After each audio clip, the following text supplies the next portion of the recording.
So kita akan sambung, second method for balance equation, which is by using ion electron method. So dekat sini, awak perasan kat sini kan, bila masa nak guna ion electron method, bila masa nak guna inspection method.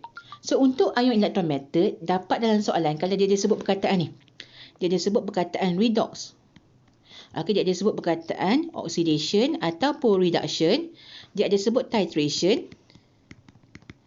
Ataupun dia ada sebut apa lagi? Dia ada sebut medium. Sama ada dalam acidic ataupun basic. Dan last sekali kalau dia ada bagi equation dalam bentuk ion. So kalau awak jumpa dengan 5 benda ni, maksudnya awak kena balance equation menggunakan ion electron method.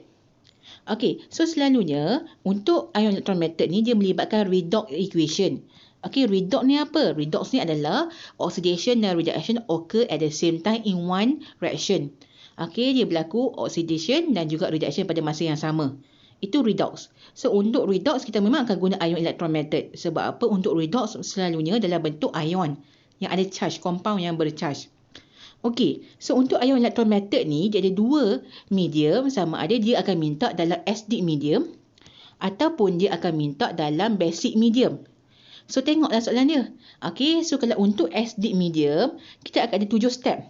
So untuk step tu, kena follow sebiji-sebiji macam yang saya tunjuk kat depan ni. Kena ikut step dia. Tak boleh number 1 nak langkah number 3, lepas nak buat number 2 balik. Tak boleh. Dia mesti ikut step. Kan nampak kan macam banyak kan sebenarnya. Dia sikit je. Bila mana kita dah biasa buat, awak dah boleh hafal dah step dia. Dia akan macam naturally awak boleh buat terus je. Yang tu untuk acidic. Untuk basic nanti kita akan tengok macam mana nak buat. Kita akan tengok yang acid dulu. So untuk ion electron method ni, first kali awak kena sediakan 2 equation. Kenapa dia kena ada 2 equation? Macam yang saya kata, selalunya untuk ion electron method, dia mesti akan bagi reaction yang redox. Maksudnya apa? Dalam satu reaction tu, dia akan ada proses oxidation dan juga reduction. Jadi, tugas awak yang pertama, awak kena separatekan equation tu. Maksudnya apa? Satu equation untuk oxidize, satu equation untuk reduction. Tu maksud dia. Saya akan tunjuk benda ni. Step ni terus kepada example lah. Lebih mudah untuk awak faham. Kita akan follow through. First, tengok example yang pertama ni. Contohnya macam ni. Dekat equation ni dia ada ion. So kalau ion dia mesti kena buat ion electron method. Sebab kita follow through ni. Yang kotak ni, nampak tak? So bila mana kita sebut ion electron method, first kena ada 2 equation. So untuk adakan 2 equation tu, awak kena tentukan yang mana reduction, yang mana oxidation. Tapi kalau tak nak kira, tak nak tentukan, kita tengok dia partner dia, pairing dia. So awak ada Cl kat sini kan. So partner dia mesti Cl juga. So first equation adalah ClO minus kepada Cl minus. Tu first equation. Second equation adalah apa? S2O3 2 minus kepada SO4 2 minus. So step yang pertama ada 2 equation dah settle. Step yang kedua, awak kena balance element other than O and H. Balance element maksudnya selain daripada O dan juga hydrogen. Kita buat dulu yang ClO. ClO ni kan. So untuk ClO, yang elemen lain adalah Cl lah.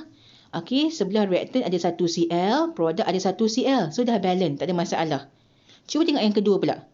Sebelah reactant ada 2 S. Sebelah produk ada 1 je S. Jadi letaklah 2 kat depan ni. Dah settle. Next. Dah settle number 2. Kita akan balance oxygen pula. So sekarang ni special case balance O and balance hydrogen ni, step number 3 and number 4, kita tak tambah coefficient number tau, tak tambah nombor.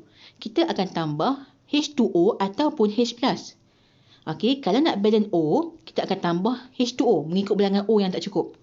Kalau nak balance H, kita akan tambah H+ mengikut bilangan hidrogen yang tak cukup. Contoh kita buat. So untuk nombor 3, kita akan balance oksigen menggunakan H2O. Jadi cuba tengok yang ClO dulu. Dekat sebelah reaktan ada 1 O kan. So tak cukup 1 oksigen kan. Jadi sebelah produk kita akan tambah dengan 1 H2O. Nampak tak sayang? Kita bukan letak O tambah macam mana, nombor ke apa, kita akan letak H2O terus.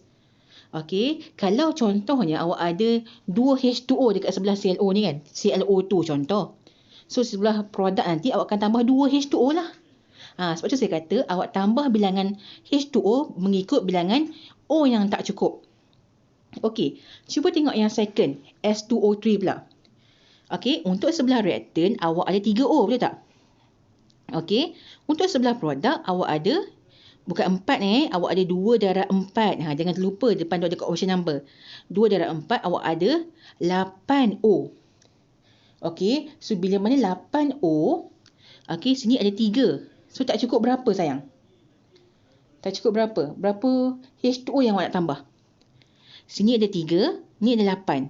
So maksudnya apa? Sebelah reaktan tak cukup 5. 5O kan? Jadi awak kena tambah dengan 5H2O. Macam tu. Sekarang ni O dah ada 5 darab kod 1, 5 tambah 3, 8. 8 juga. Settle. Tu cara nak tambah O. Okey, settle step number 3. Step number 4, kita akan tengok hidrogen pula. Tak cukup je hidrogen, gantikan dengan tambah dengan H+. Okey, cuba tengok yang Cl dulu. Sebelah reaktan tak ada hidrogen. Sebelah produk ada 2 hidrogen. Jadi kita akan tambah dengan 2H+. Tu maksud dia. Okey, untuk S2O3 pula, sebelah reaktan kita ada 5 darab 2, 10H. Sebelah produk tak ada pun hidrogen. Jadi nak cukupkan dia, nak bagi balance kiri dan kanan, kita akan tambah dengan 10H+. Itu maksud dia. Balancekan hidrogen dengan menambah H+. Okey, settle step number 4. Step number yang kelima, kita akan balance apa? Kita akan balance charge pula. Nak balance charge, kita akan tambah elektron. Nak tambah elektron kat mana? Kita akan tambah elektron dekat tempat yang dekat side yang lebih positif. Benda apa ni? Kita akan tengok. Okey. So nak balance charge, kita kena kira lah. Sebelah kiri ada berapa charge dia, sebelah kanan ada berapa charge dia.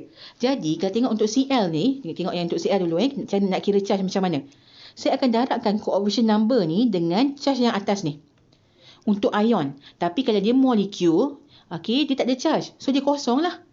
Cuba tengok sini So untuk yang first kali, 2 times positive 1. Maksudnya dapat apa? Positive 2. Okey, 1 times negative 1. Dapat negative 1. So total charge dekat sebelah reaktan adalah berapa? Positif 1. 2 tolak 1. Macam tu. Untuk produk pula, 1 times negative 1 dapat negative 1.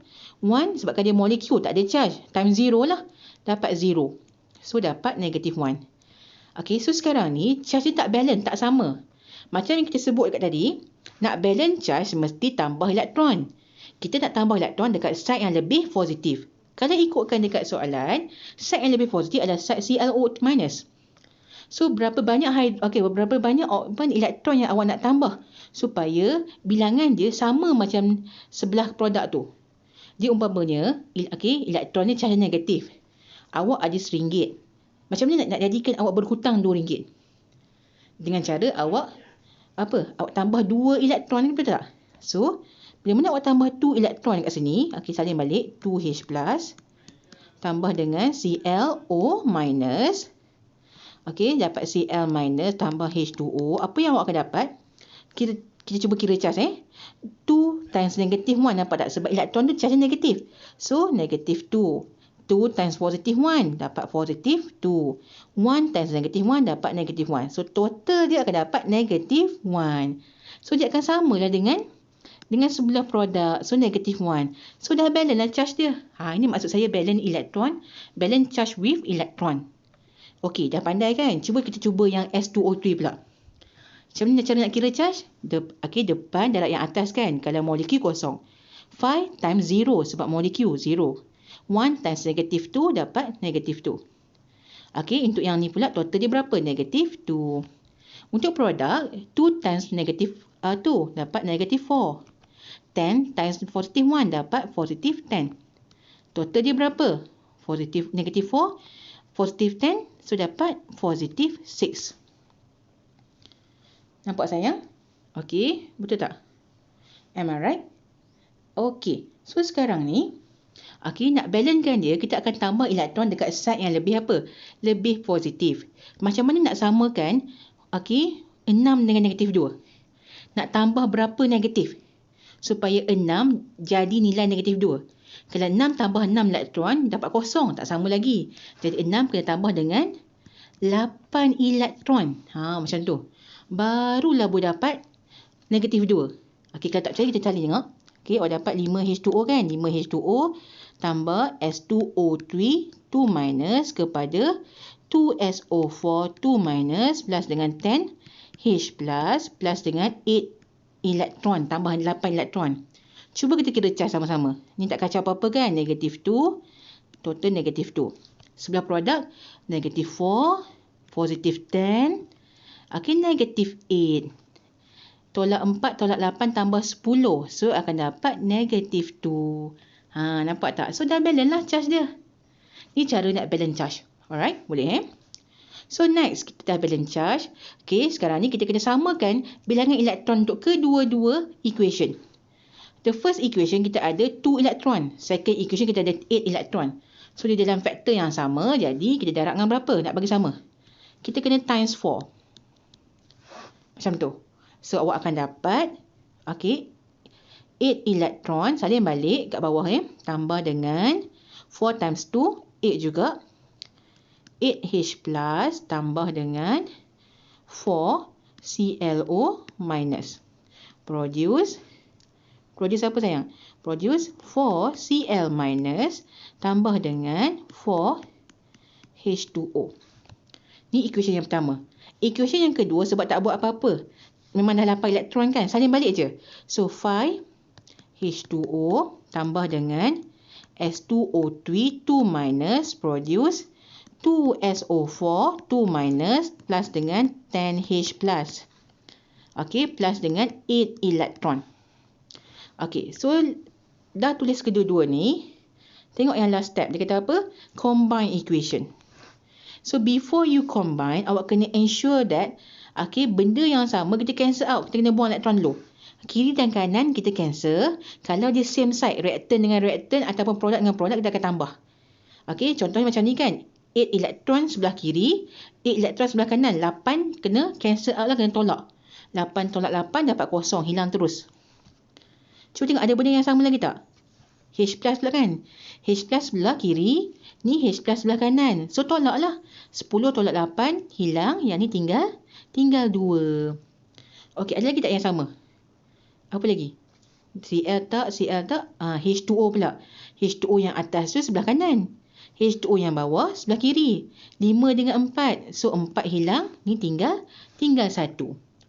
So, habislah benda yang sama. Baru boleh salin balik yang combine tu. So, apa yang tinggal? Yang tinggal sekarang ni adalah 4ClO minus. So, yang atas dah settle. Yang bawah pula tambah dengan H2O. Tambah dengan S2O3 2 minus. Nampak tak? Yang reactant letak satu side. Produce product pula. 4Cl minus. Tambah dengan 2SO4 2 minus. Plus dengan 2H plus. Okey. Nampak tak sayang? So, sekarang ni, inilah final answer dia. Dan ini adalah equation dalam acidic medium. Kenapa saya kata acidic? Sebab final answer dia ada H plus. So, sebenarnya untuk balance equation ni, seronok sebab apa? Awak boleh check jawapan awak tu betul ke salah. Nak check macam mana? Nak check dengan cara kira charge. Okey, nak kira charge kan? Jadi, salin balik kat sini. 4ClO minus kan? Salin balik, sorry. 4ClO minus plus dengan H2O, S2O3 minus. Okey, H2O tambah dengan S2O3 2 minus. Produce. Sekejap kita salin balik. 4Cl minus 2SO4 2 minus. 4Cl minus tambah 2SO4 2 minus. Okey, tambah dengan 2H plus. Tambah dengan 2H plus.